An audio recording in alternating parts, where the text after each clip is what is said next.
Praise the lord. మన రక్షకుడు పరిశుద్ధుడు యేసుక్రీస్తు వారి శక్తి కలిగిన నామమున ఈ రోజున విశ్రాంతి దినమందు దేవుని వాక్య ధ్యానమునకు ప్రతి ఒక్కరికి మన పరిశుద్ధుని పేరట ప్రైజ్ ద లార్డ్. ఈరోజు దేవుని వాక్యాన్ని ద్వితీయోపదేశ కాండము 26-16 వచనంలో నుంచి ధ్యానించుకుందాము.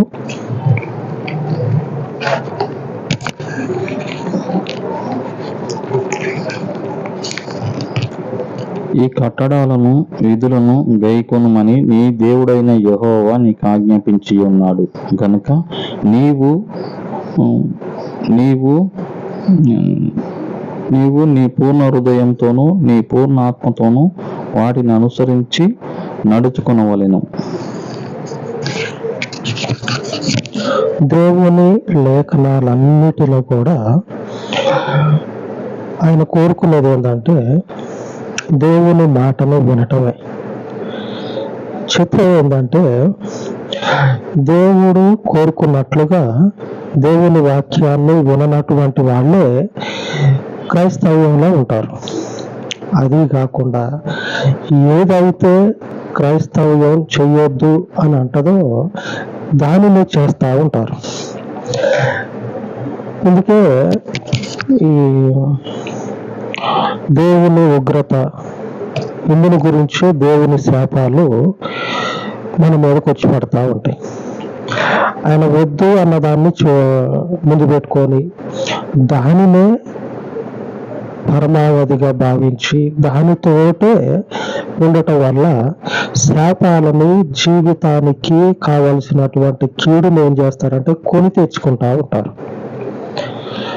మనమేమో ఏదన్నా మాట మాట్లాడితే చాలు, దేవుడు ఏదైనా చేయగలడు, దేవుడు ఏదైనా ఇస్తాడు అని అనే ముందు ఈ విషయాలు మనకి గుర్తుండాలి.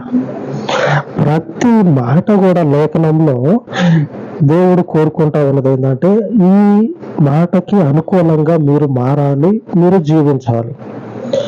ఈ విషయాలన్నీ మర్చిపోయి దేవుడు ఏదైనా చేస్తాడు, దేవుడు ఏదైనా ఇస్తాడు అని చెప్పినని దీంట్లోనే మునిగి తేలుతా ఉంటారు. ఉపయోగం ఏముంటది? ఆయన ఆశించినట్లుగా మనం ఉంటే మనకు ఉపయోగం. కొంచెంసేపు లేఖనాలను పక్కకు పెడితే ప్రభుత్వాల్లో కూడా ఇదే ఉంటది.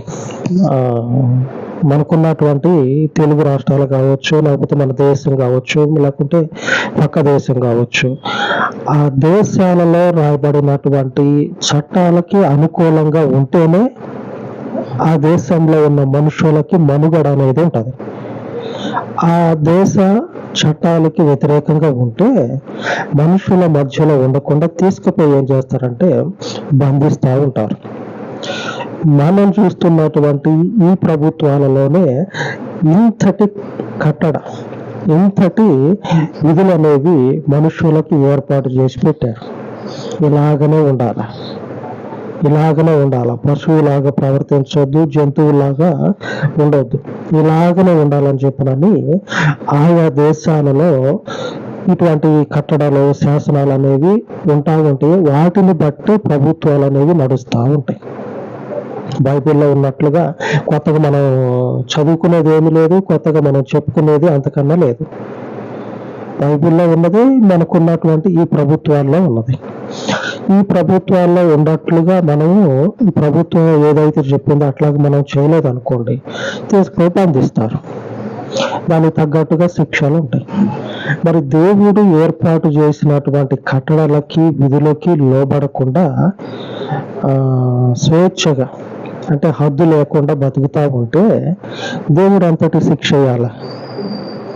దేవుడు అంతటి కఠినమైనటువంటి తీర్పులు విధించాలి మనిషికి.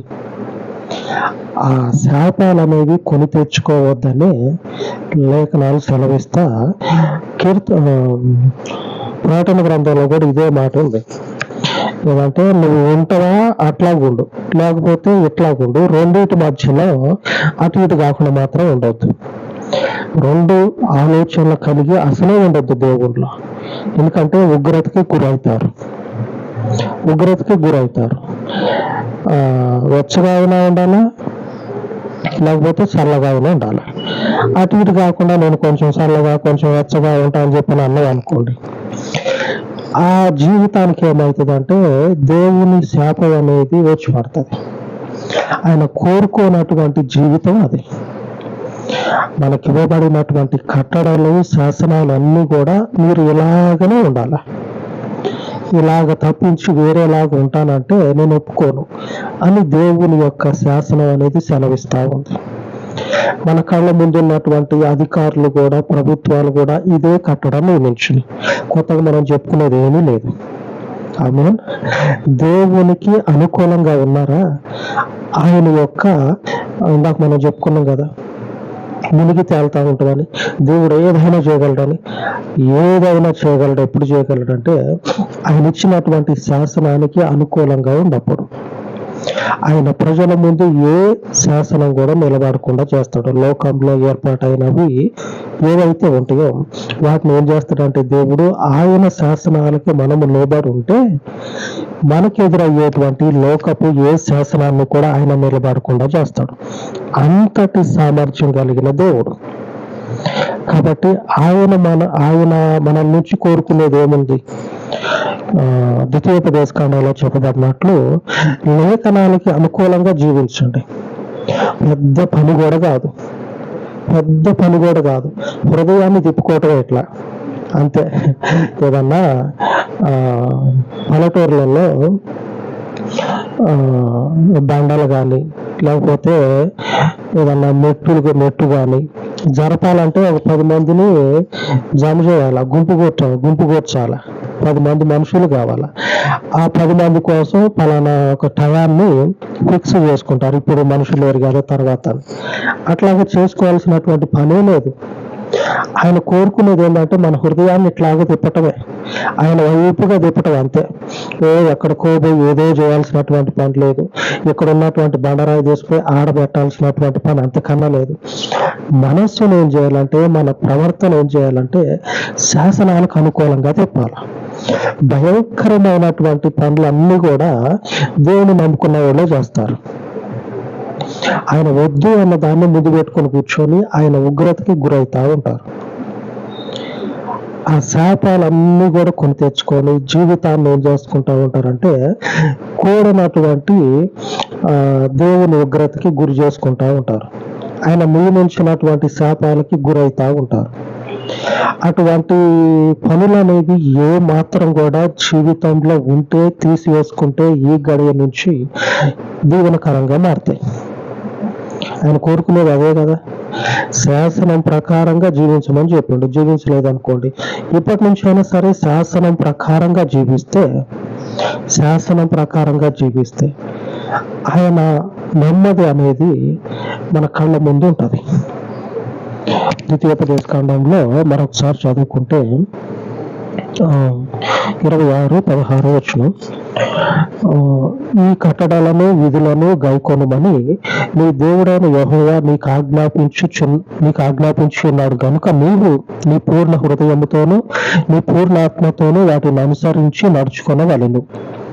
వాటిని అనుసరించి నడుచుకోవాలి. వాటి ప్రకారంగా జీవించడానికి ప్రయత్నం చేయాలి. వాటి ప్రకారంగా ఒకసారి వెనక్కి తిరిగి చూస్తే ఎక్కడ లేనటువంటి దేవునికి విరుద్ధమైనటువంటి పనులు ఎక్కడ స్టార్ట్ అవుతాయి అంటే దేవుని నమ్ముకున్న వారి మధ్యలోనే స్టార్ట్ అవుతాయి. దేవుని నమ్ముకున్నటువంటి వారి మధ్యలోనే. క్రీస్తు వచ్చి మనకు ఒక నియమాన్ని ఏర్పాటు చేసిండు. ఏ నియమం అంటే, నేను ఎలాగ బ్రతుకుతూ ఉన్నానో మీరు కూడా అలాగనే బ్రతకండి. నేను బ్రతుకుతా ఉన్నా కదా, సేమ్ టు సేమ్ అలాగనే మీరు కూడా బ్రతకండి. ఆయన మనకు వచ్చి ఏం చేస్తా ఉన్నాడంటే మతాన్ని చేతిలో పెట్టిపోవాలా. యేసు ప్రభు వారు మతాన్ని చేతిలో పెట్టిపోవాలా. పవిత్రమైనటువంటి జీవితాన్ని మన కళ్ళ ముందు చూపించి ఆ పవిత్రమైనటువంటి జీవితం ఎలాగ బ్రతకాలో ఆయన ఆచరించి మనకు చూపించిపోయాడు. ఆయన మనకు ఆచరించి మరీ చూపించిపోయాడు. దాని ప్రకారంగానే మనం నడుచుకోవాలి. అలాగ నడుచుకున్నట్లయితే దేవునిని పోలినటువంటి వారమై ఉండి ఆయన ద్వారా మనము ఆయన యొక్క ఇంటికి, రాజ్యానికి హక్కుదారులంగా ఉంటాం. ఇవన్నీ విడిచిపెట్టి ఇప్పుడు చెప్పుకున్నటువంటి వాటిని అన్నిటిని కూడా విడిచిపెట్టి ఆయన కోరుకుంటున్నటువంటి కట్టడాలని విధులని పాటించడం అనేది విడిచిపెట్టి ఆ రాజ్యం గురించి ఆ ఆలోచనలు అనేవి హృదయంలో ఉన్నంత మాత్రాన ఆ వాక్యానికి తగ్గ జీవితం లేనప్పుడు ఉపయోగం అనేది ఉండదు. దేవుని యొక్క ఆశీర్వాదం అనేది ఏ మాత్రం కూడా రాకపోగా ఉగ్రత వచ్చి పడుతుంది. ఉగ్రత అనేది మన మీదకి వచ్చి పడుతుంది. ఎక్కడంటే ప్రకటన గ్రంథంలో రాయబడి ఉన్నది. 3వ అధ్యాయము 16వ వచనం, 3:16 వచనం, పేజీ నంబరు 230 పేజీ.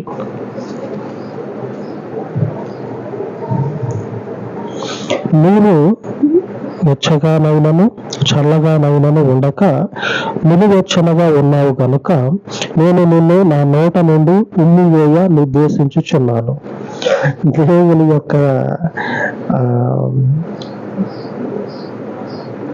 దేవుని యొక్క అసహించుకునేటువంటి స్థితి ఇలాగున్నది. దేవుడు ఇంతగా ఒక మనుషుణ్ణి అసహించుకుంటాడంట.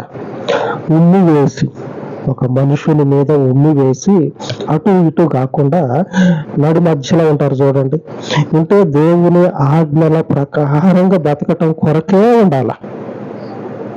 సంకలోనో చేతిలోనో పట్టుకొని పేరు పెట్టించుకొని అట్లాగా పేరు చేత పిలవబట్టడం కాదు.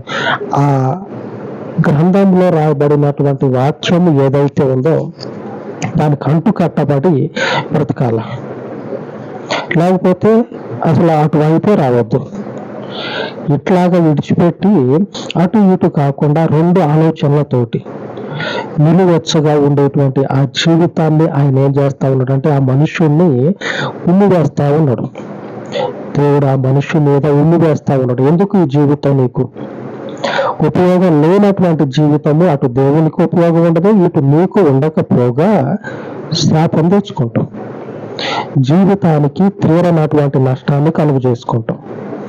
ఆ శాసనాలు, ఆ విధులు ఉన్నది ఎందుకంటే ఒక మనుషునికి సంపూర్ణత, దేవుని ద్వారా సంపూర్ణత కలగటం కొరకు ఆ శాసనాలు ఉన్నాయి.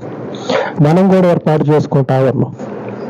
మనకు కూడా కొన్ని పరిమితులు, కొన్ని పద్ధతులు ఉన్నాయి. వాటిని కనుక పాటిస్తే సంపూర్ణత వస్తుంది అని చెప్పుకుంటాం. సంపూర్ణత వస్తుంది వాటిని పాటిస్తే. అందులో ఒకటి ఏంటంటే మనిషి పుడతాడు, తర్వాత చదువుతాడు, ఒక స్థితిలోకి వస్తాడు, పెళ్లి చేసుకుంటాడు, ఆ తర్వాత ఆ కుటుంబాన్ని నడిపిస్తాడు, ఆ తర్వాత వృద్ధాప్యంలోకి పోతాడు. ఇది మనిషికి మనకి ఏర్పాటైనటువంటి కట్టడం. ఏంటంటే ఇది మనుషునికి సంపూర్ణత తెస్తుంది. ఒక మనుషునికి పరిపూర్ణత తీసుకొచ్చేది ఏంటంటే ఈ జీవితం. పుట్టిన దగ్గర నుంచి వృద్ధాప్యంలోకి వచ్చేంత వరకు ఈ జీవితం అని చెప్పినని మనుషులందరూ కలిసి ఏర్పాటు చేసింది. వీటిలో ఏ ఒక్కటి తప్పినా సరే మనిషి చేత ఏదో ఒకటి మాట పడాల్సి వస్తుంది. వీటిలో చెప్పుకున్నటువంటి వాటిలో ఏ మాట, ఏ పని మనం చేయకుండా పక్క తప్పుకున్నా సరే మాట పడాల్సి వస్తుంది. దేవుడిచ్చినటువంటి శాసనాన్ని పాటించినప్పుడు, ఆయన మనకు నిర్ణయించినటువంటి ధర్మశాస్త్ర గ్రంథం నుంచి, ఆయన మనకిచ్చినటువంటి క్రీస్తు అనేటువంటి నీతి మార్గం నుంచి మనం తప్పుకుంటే ఆయన ద్వారా మాట పడటమే కాదు, ఆయన ఉండివేయటమే కాదు, దేవుని శాపాలు తగులుతాయి. అది మీకు తెలియాల. దేవుని శాపం అంటే ఏదో ఒక్క మాట చెప్తా ఉన్నాడు కదా అని చెప్పిన అని కాదు.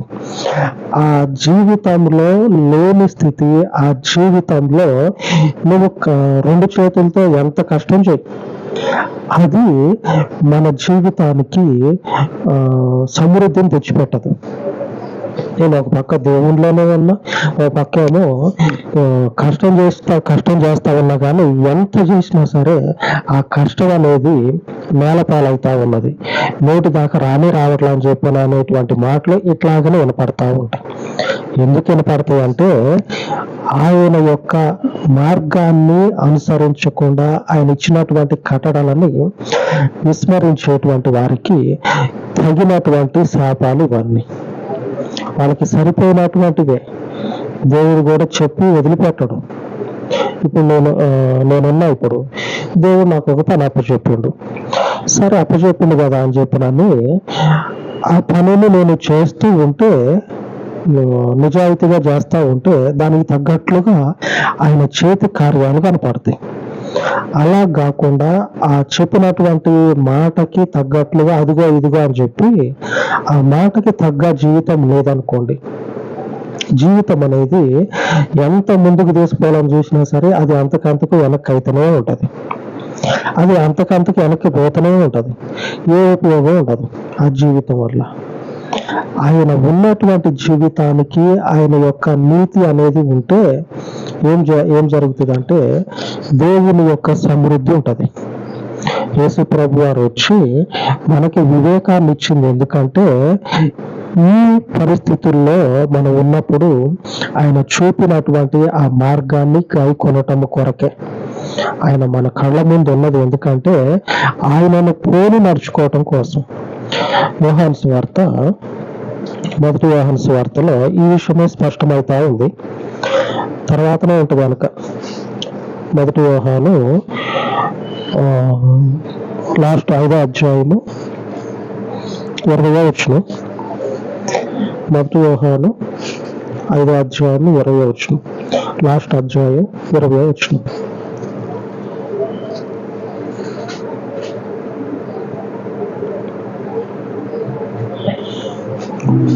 తర్వాతనే ఉంటది పురాతన గ్రంథానికి వెనక మొదటి పత్రిక ఉంటుంది చూడు,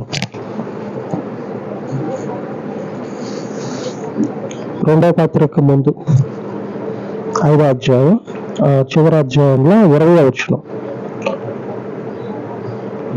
మనము సత్యవంతుడైన వానిని ఎరుగవలెనని దేవుని కుమారుడు వచ్చి మనకు వివేకం అనుగ్రహించి ఉన్నాడని ఎరుగుదుము.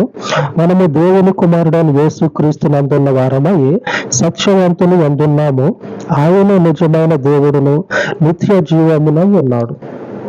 సత్యవంతుడైనటువంటి యేసు ప్రభు యందు మనం ఉన్నది ఎలాగున్నామంటే, ఆయన ఇచ్చినటువంటి తోవ ఏదైతే ఉన్నదో దానిని తొలగి ఉన్నదనుకోండి, సత్యవంతుని యందు ఉన్నట్లు కాదు. ఆయనను పోలి నడుచుకుంటా ఉన్నామనుకోండి, అప్పుడు సత్యవంతుని యందు ఉన్నామని అర్థము. ఆయనను పోలి అంటే ఆయన ఎలాగ బ్రతికిండో, ఆయన ఎలాగ దేవునికి లోబడ్డాడో అలాగ లోబడి ఉండాలి. ద్వితీయోపదేశకాండంలో చెప్పబడినటువంటి వాక్యము కూడా ఈ లేఖనానికి దగ్గరగా ఉంది. ఈ లేఖనాన్ని పోలి ఉన్నది. సత్యవంతుని పోలి మనం నడుచుకోవాలి. అప్పుడు ఏం చేస్తామంటే పాత నిబంధనని నెరవేర్చినటువంటి వారం అవుతాం. ఆయన వచ్చింది ఎందుకంటే ద్వితీయోపదేశకాండాన్ని నెరవేర్చడం కొరకే ఆయన వచ్చింది, కొట్టేయటానికైతే రాల. దేవుని యొక్క నీతి ఎవరంటే క్రీస్తు. ఈ క్రీస్తు మనకు బోధించింది ఏంది? ఆయన మనకు చూపినటువంటి ఆయన మార్గాన్ని మనం గైకొనాలి. ఆ మార్గంలో మనం నిలబడి అదే మార్గంలో మనం పోతూనే ఉండాలి. ఆ మార్గంలో నిలబడి అటు చేతులు జాపి ఇటు చేతులు జాపి ఈ మార్గంలో లేనటువంటి దాన్ని బయట ఉన్నటువంటి వాటిని తీసుకొచ్చి ఈ మార్గంలో కలిపేసి ఇదే మార్గం చెప్పటం కాదు. అట్లాగే చేస్తే ఇంతటి వరకు చెప్పుకున్నాం కదా శాపాలని. వాటి శాపం అంటే ఇంతవరకు నేను వినలా, నాకు ఆ శాపం తెలుసు ఈ శాపం తెలుసు అని చెప్పుకోవటానికి కూడా భయపడేటట్లుగా భయంకరమైన శాపాలతో దేవుడు మెత్తుతాడు. పాత నిబంధనలో కొన్ని శాపాలు ఉంటాయి. వాటికి మించి దేవుడు ఏం చేస్తాడంటే ఈ నీతి మార్గాన్ని బయట ఉన్నటువంటి తప్పుడు బోధతోటి తప్పుడు పనులతోటి నింపితే దానికి తగ్గట్లుగా ఇప్పటి వరకు మనం విన్నటువంటి శాపాలు కాదు, భయంకరమైన శాపాలను దేవుడు వారి మీద కుమ్మరింప చేస్తాడు. ఆయనను పోలి నడుచుకోవాలి. ఆయన మరొక దాన్ని పోలి నడుచుకోరు. ఆయననే మనం పోలి నడుచుకోవాలి. అంతేగాని బయట తీసుకొచ్చి ఆయనకు రుద్ది ఇదే క్రీస్తు అని చెప్పటం అది సరైనది కాదు. అట్లాగా చేస్తే ఉగ్రత అనేది, భయంకరమైనటువంటి ఉగ్రత అనేది అటువంటి వారి మీదకు వస్తుంది. మరొక లేఖనం చూసినట్లయితే మనకు అర్థమవుతుంది. అపోస్తల కార్యము అపోస్తలుడైనటువంటి పౌలు సెలవిస్తా అపోస్తల కార్యంగా హెబ్రీ పత్రిక 12వ అధ్యాయంలో 1వ వచనంలో ఉంటది.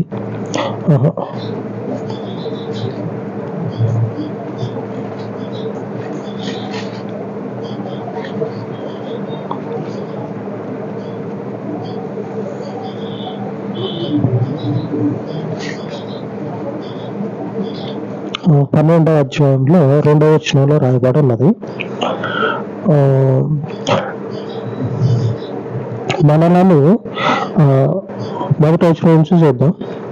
ఇంత గొప్ప సాక్షి సమూహము మేఘము వలె మనలను ఆవరించి ఉన్నందున మనము కూడా ప్రతి భారమును సులువుగా చిక్కులబెట్టు పాపమును విడిచిపెట్టి విశ్వాసమునకు కర్తయు దానిని కొనసాగించువాడునైన యేసు వైపు చూచుచు మన ఎదుట ఉంచబడిన పందెములో ఓపికతో పరిగెత్తుతాము. ఆయన తన ఎదుట ఉంచబడిన ఆనందము కొరకై అవమానమును నిర్లక్ష్య పెట్టి సిలువను సహించి దేవుని సింహాసనం యొక్క కుడి పార్శ్వంలో ఆసీనుడై ఉన్నాడు. యేసు ప్రభు వారు ఏం చేసిందంటే,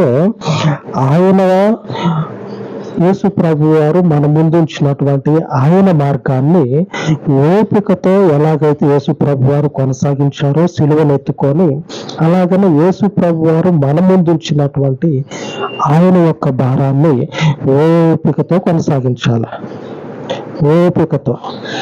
ఓపిక నశించి సహనం అనేది కోల్పోయి అక్కడ ఉన్నటువంటి కొంచెం చెత్త తీసుకొచ్చి చేడేసి ఈడున్నటువంటి కొంచెం వ్యర్థాన్ని తెచ్చి ఇందులో పెట్టి ఈ శ్రేష్టమైనటువంటి క్రీస్తు మార్గాన్ని అపవిత్రం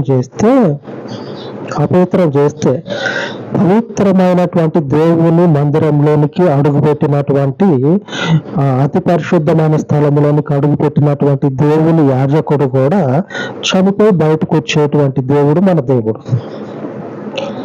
అతి పరిశుద్ధమైన స్థలంలోనికి యాజకుడు ఒక్కడే పోవాల. తప్పు చేసి ఉంటే యాజకుడు ఆ నడుముకి కట్టబడినటువంటి తాడు చేత లాగబడేటోడు. అతి పరిశుద్ధమైన స్థలంలో తప్పు చేసి అడుగు పెడితే పట్టేటువంటి స్థితి ఏంటంటే చనిపోయి తిరిగి రావటం. ఈ దేవుని మార్గాన్ని కూడా అపవిత్రమైనటువంటి వాటితోటి నింపేస్తే ఇదే ఉగ్రత వస్తుంది, ఇదే శాపం కలుగుతుంది. ఆయన మన ఎదుటించబడినటువంటి ఆయన మార్గాన్ని ఓపికతో కొనసాగించాల. దేవుని వాక్యాన్ని గైకొంటా. ఆమేన్. ధైర్యంతో దేవుడిచ్చినటువంటి ఈ జీవితాన్ని, విశ్వాస జీవితాన్ని మరొకరు చూసి తిట్టే జీవితం కాదు. మీరు ఎవరినైనా చూసుకోండి,